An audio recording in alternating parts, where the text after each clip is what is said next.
billahi minash-shaytanir-rajim. Bismillahir-rahmanir-rahim. I welcome all of you to my YouTube channel, Umair Ahmad Khan.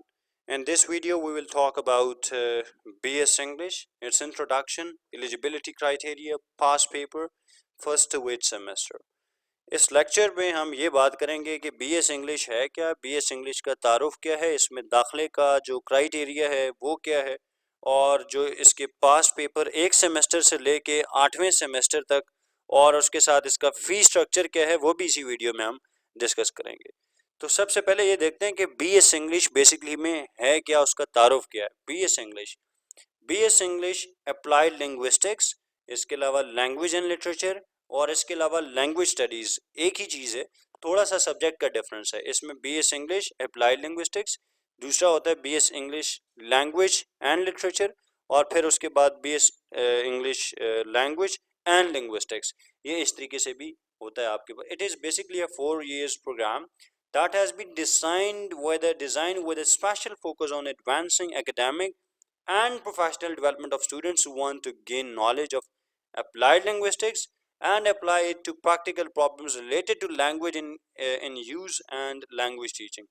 ये एक English की एक ऐसी study है जिसमें जो स्पेशल एक फोकस होता है वो स्टूडेंट्स के एकेडमिक और प्रोफेशनल डेवलपमेंट पे होता है, जिसमें स्टूडेंट्स अप्लाइड लिंग्विस्टिक्स और उसके साथ linguistic basically it is the science of it is the scientific study of a language, linguistic, ठीक है। और जिसमें फिर हम प्रैक्टिकल जो चीज़ें हैं लैंग्वेज से और उसके अलावा लैंग्वेज टीचिंग से वो हम सीखते हैं इसमें। ये 4 years डिग्री प्रोग्राम है।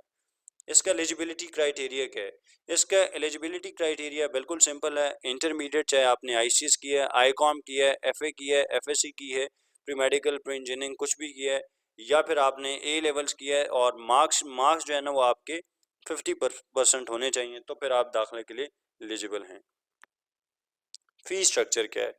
Fee structure first semester with first time charges जो है ना वो 62,935 रुपीज़।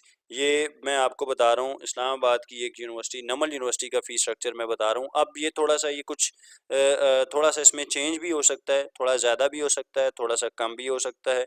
कम के चांसेस कम हैं, लेकिन ज़्यादा होने के वो जो है ना ज़्यादा चांसेस हैं कि ये ज़्यादा हो गया हो। लेकिन अब जो है ना 62,000 ये आप जहन में रखें, 62 से 65 या 68 या 70 तक आप अंदाज़ा रखें इसको। और फ़ी पर सेमेस्टर जो है ना, पर सेमेस्टर आपको 38,515 रुपीज़ ये पे करने होते हैं। ये भी आप अंदाज़ा रखें कि ये अब जो है थोड़ा सा ज़्यादा हो गया होगा, या इसमें ज़्यादा फ़र्क नहीं आया होगा, 3-4 हज़ार रुपये का फ़र्क आया होगा। Subjects in first semester, her subject जो है वो 100 नंबर का होता है। और फर्स्ट सेमेस्टर में सब्जेक्ट्स कौन कौन से होते हैं? ऐसे एंड शॉर्ट स्टोरी, उसके अलावा poetry and drama, English compulsory, फिर उसके बाद हिस्ट्री ऑफ इंग्लिश लिटरेचर, फिर उसके बाद IT इंफॉर्मेशन टेक्नोलॉजी कोर्स 1, फिर एक्सप्रेशन एंड कॉम्प्रीहेंशन। ये स्पीकिंग स्किल्स बेसिकली में ये सब्जेक्ट है जिसमें आपको स्पीकिंग स्किल्स की प्रैक्टिस करवाई जाती है। 100 नंबर का पेपर ये भी होता है इसका, ये सिर्फ ओरल होता है। फिर इसके बाद सेकंड सेमेस्टर में IT2, second information technology course 2, और फिर जनरल लिंग्विस्टिक्स होता है आपके पास, और फिर history of language, English language and linguistics, फिर आपके पास फोनेटिक्स एंड फोनोलॉजी होता है, फिर ड्रामा ये आपके पास एक सब्जेक्ट होता है, फिर पाकिस्तान स्टडीज़ होता है, और फिर आपके पास फिर उसी तरह स्पीकिंग स्किल्स होता है एक। तीसरे सेमेस्टर में आपके पास जो सब्जेक्ट्स होते हैं वो ड्रामा B, और फिर उसी तरह फ़िलासफ़ी, वेस्ट फ़िलासफ़ी, फ़िलासफ़ी 1, फिर इसी तरह ईस्ट फ़िलासफ़ी, फ़िलासफ़ी 2, फिर क्रिएटिव राइटिंग है, फिर पोइट्री है, ये पार्ट A है, और फिर इस्लामिक स्टडीज़ है, फिर इसी तरह आपके पास फिर दोबारा स्पीकिंग स्किल्स हैं। और जो फोर्थ सेमेस्टर में आपके पास सब्जेक्ट्स होते हैं वो उसमें हिस्ट्री ऑफ यूरोप है, हिस्ट्री ऑफ पाकिस्तान है, प्रोज ए है, और फिर इसी तरह प्रोज पार्ट ए है, फिर advance academic reading and writing है, और नॉवल है, और फिर इसी तरह आपके पास स्पीकिंग स्किल्स हैं। और जो फिफ्थ सेमेस्टर है उसमें आपके पास किस किस्म के सब्जेक्ट्स होते हैं? उसमें मैथमेटिक्स होता है, और फिर उसके बाद रोमांटिक पोइट्री है, आपके पास विक्टोरियन पोइट्री है, फिर इसी तरह आपके पास इंटरनेशनल रिलेशन थियरी पार्ट 1, और फिर उसी तरह आपके पास इंटरनेशनल रिलेशन पार्ट 2, और इसमें फॉरेन पॉलिसी हम डिस्कस करते हैं। फिर इसी तरह आपके पास जो फिफ्थ सेमेस्टर है उसमें स्पीकिंग स्किल्स आपको पढ़ाई जाती हैं। 5वें सेमेस्टर तक आपकी स्पीकिंग स्किल्स भी फोकस की जाते हैं। उसके बाद आपके पास स्पीकिंग स्किल्स का जो सब्जेक्ट है वो नहीं होता। फिर आपके पास प्रोज B है, और फिर ग्रामर, सिंटैक्स एंड सेमांटिक्स, ये एक सब्जेक्ट होता है। फिर टेफल होता है, teaching English as foreign language. और फिर इसी तरह आपके पास इस्लामिक सिविलाइजेशन होता है। और फिर नावल बी होता है। और जो फिफ्थ सेमेस्टर था उसमें आपके पास नावल ए था, इसमें आपके पास नावल बी होता है। और फिर मॉडर्न पोइट्री होता है। सेवन सब्जेक्ट में आपके पास सेवन सेमेस्टर में रिसर्च मेथडोलॉजी आपको थियरी पढ़ाई जाती है। और फिर क्रिटिसिज्म आपके पास एक सब्जेक्ट होता है। फिर टेफल बी आपके पास सब्जेक्ट होता है। फिर स्पेनिश पार्ट वन होता है। और फिर इसी तरह ये स्पेनिश जो है ये अब इसका कोर्स शायद चेंज हो गया है, इसमें अब स्पेनिश की जगह शायद रशियन है। और फिर ये कोर्स वक्त के साथ साथ जैसे ये जीसी अप्रूव करता है स्पेनिश फ्रेंच इस तरह के कोर्सेज लैंग्वेजेस वाले केस में चेंज होते रहते हैं। फिर क्रिटिकल डिस्कोर्स एनालिसिस होता है। और फिर आखिरी सब्जेक्ट जो है आपके पास स्टाइलिस्टिक्स होता है। और जो आखिरी सेमेस्टर है उसमें हमारे पास कौन कौन से सब्जेक्ट्स हम बीएस इंग्लिश के आखिरी सेमेस्टर में पढ़ते हैं। सबसे पहला जो है वो है पोस्ट कॉलोनियल स्टडीज़। और फिर सेकंड जो सब्जेक्ट हम पढ़ते हैं वो है अमेरिकन लिटरेचर। और जो फिर तीसरा सब्जेक्ट जो एथ सेमेस्टर में हम पढ़ते हैं वो है socio linguistics and psycho linguistics. और जो फिर उसमें फोर्थ सब्जेक्ट है वो हम पढ़ते हैं वुमेन लिटरेचर। और फिफ्थ सब्जेक्ट जो है वो स्पेनिश पार्ट टू है।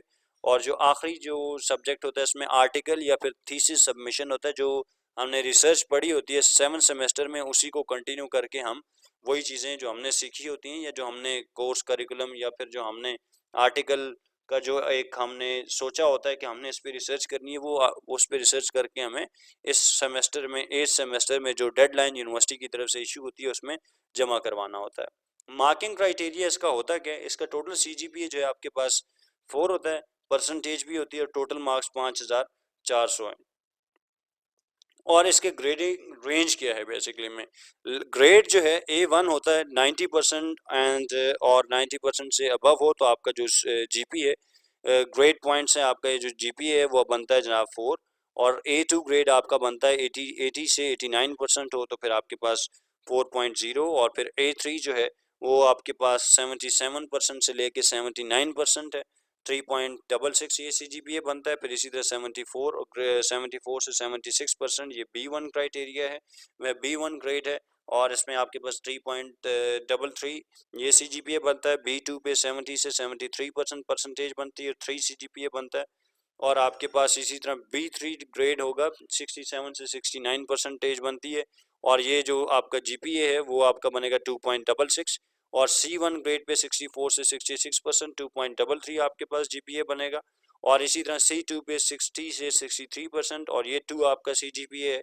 और D ग्रेड जो है आपका वो 50 से 59% और 1.5 CGPA बनेगा, GPA आपका बनेगा। और जो F है ग्रेड फेल है 49 और बिलो जो है वो फेल तस्वर किया जाता है एट यूनिवर्सिटी लेवल।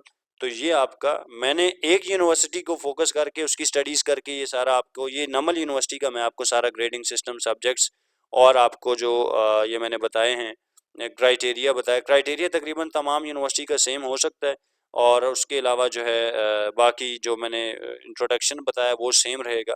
और सब्जेक्ट्स हैं वो तकरीबन सेम रहेंगे। तो ग्रेडिंग जो क्राइटेरिया है वो तकरीबन जो है थोड़ा बहुत डिफरेंट हो सकता है, लेकिन स्टैंडर्ड जो है एचईसी की तरफ से जो मेरा ख्याल है जो एचईसी की प्रिंसिपल्स हैं उसके मुताबिक ये भी सेम होगा। तो thanks for watching and listening attentively, subscribe and like the video if you have like the content. Hope to see you next video. God bless you and may God bless everyone. और आखिरी इसके बाद जो मैंने past paper का जिक्र किया था, पास्ट पेपर मैं अगली वीडियो में बनाऊंगा। इस वीडियो में इसलिए अटैच नहीं किए, मैं ये समझता हूँ कि वो सारा एक गड़बड़ सी बन जाती जिसकी वजह से मैंने इस वीडियो के साथ अटैच नहीं किया। लेकिन अगली वीडियो जो है मैं वो सेमेस्टर वाइज बनाऊंगा। सेमेस्टर में हर एक जो सब्जेक्ट है उसका पेपर अलग अलग से मैं आपके साथ डिस्कस करूंगा और आपकी आसानी के लिए इंशाल्लाह। और बस अगली वीडियो में मिलते हैं, मुलाकात करते हैं।